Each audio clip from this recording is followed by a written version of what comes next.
Hello everyone, welcome back to the channel. अगर आप EMRS exam के लिए सीरियसली प्रिपेयर कर रहे हैं तो आज का सेशन आपके लिए गेम चेंजर होने वाला है। I am Kanchan Dhariwal, your tutor for the EMRS science paper. जैसे कि हम सब जानते हैं कि साइंस में कंसेप्ट तो हर कोई समझ लेता है, लेकिन जब डिस्क्रिप्टिव आंसर राइटिंग की बात आती है तो काफ़ी स्टूडेंट्स कंफ्यूज हो जाते हैं कि कहाँ से स्टार्ट करें, क्योंकि सिर्फ नॉलेज होना काफ़ी नहीं है, उसे पेपर पे प्रेजेंट कैसे करना है, वहीं से हमें मार्क्स मिलेंगे। तो चलिए बिना किसी देरी के शुरू करते हैं और देखते हैं कि हाई स्कोरिंग आंसर कैसे लिखा जाता है। ये फर्स्ट क्वेश्चन है, an excess of carbon dioxide gas is bubbled through lime water, will the pH of lime water change? If yes, how? Explain your answer and write the balanced equation for the reaction.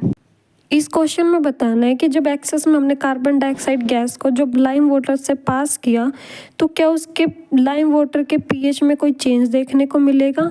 अगर pH change देखने को मिल रहा है तो वो किस तरीके से वो pH चेंज हो रहा है और उसके लिए बैलेंस्ड केमिकल इक्वेशन हमारी क्या होगी। अगर इसका आंसर देखें तो हम क्या देखेंगे कि हमारी जो कार्बन डाइऑक्साइड है वो हमारी क्या है, एक नॉन मेटेलिक ऑक्साइड है।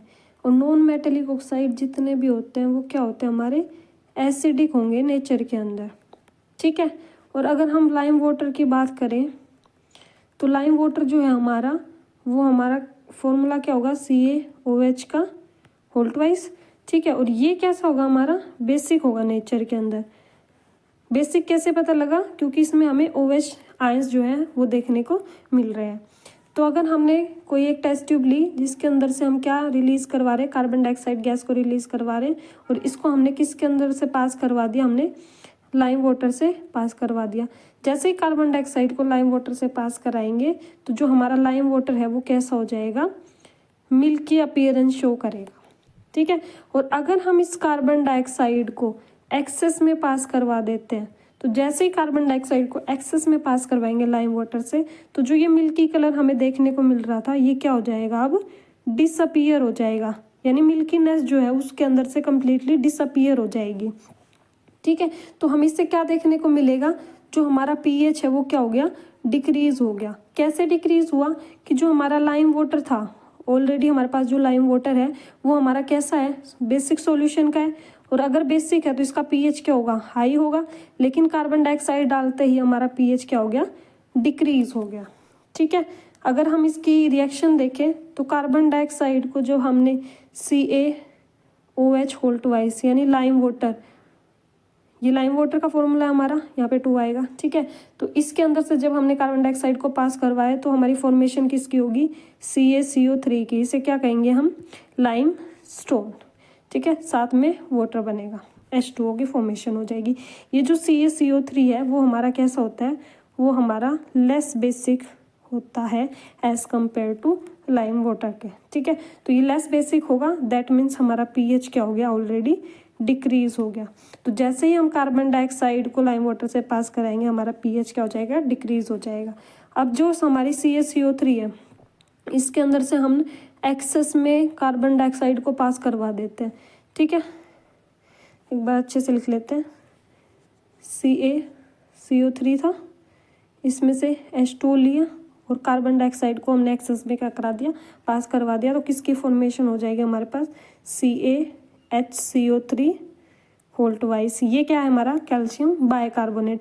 और कैल्शियम बाइकार्बोनेट में जो हमारा कलर है वो क्या होता है, कलर लेस होता है, क्योंकि इसका कलर जो है ऑलरेडी क्या हो गया, डिसअपीयर हो गया जब हमने एक्सेस में इस कार्बन डाइऑक्साइड को पास करवा दिया। तो इसका आंसर हम कैसे देखेंगे वो अब मैं आपके साथ शेयर करती हूँ। तो इसके आंसर को हम कैसे प्रेजेंट करेंगे, the pH of lime water will decrease as carbon dioxide being an acidic oxide will neutralize lime water which is basic।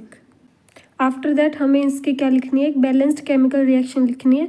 Make sure कि जो रिएक्शन आपकी हो वो एक बैलेंस्ड फॉर्म में, क्योंकि अगर बैलेंस केमिकल रिएक्शन नहीं लिखोगे तो हो सकता है कि आपके मार्क्स जो है वो डिडक्ट हो जाए। तो हमेशा जब भी रिएक्शन लिखो तो उसे बैलेंस ज़रूर करें। तो इस तरीके से आप अपने आंसर को प्रेजेंट कर सकते हैं। तो चलिए अब मैं आपके साथ नेक्स्ट क्वेश्चन को डिस्कस करते हैं। हमारा नेक्स्ट क्वेश्चन है, Tannu takes 500 ml milk each in 2 bowl P and Q. She adds curd to both the bowls and baking soda only to the bowl Q as shown below. A. Bowl P has 500 ml milk plus 1 tablespoon curd.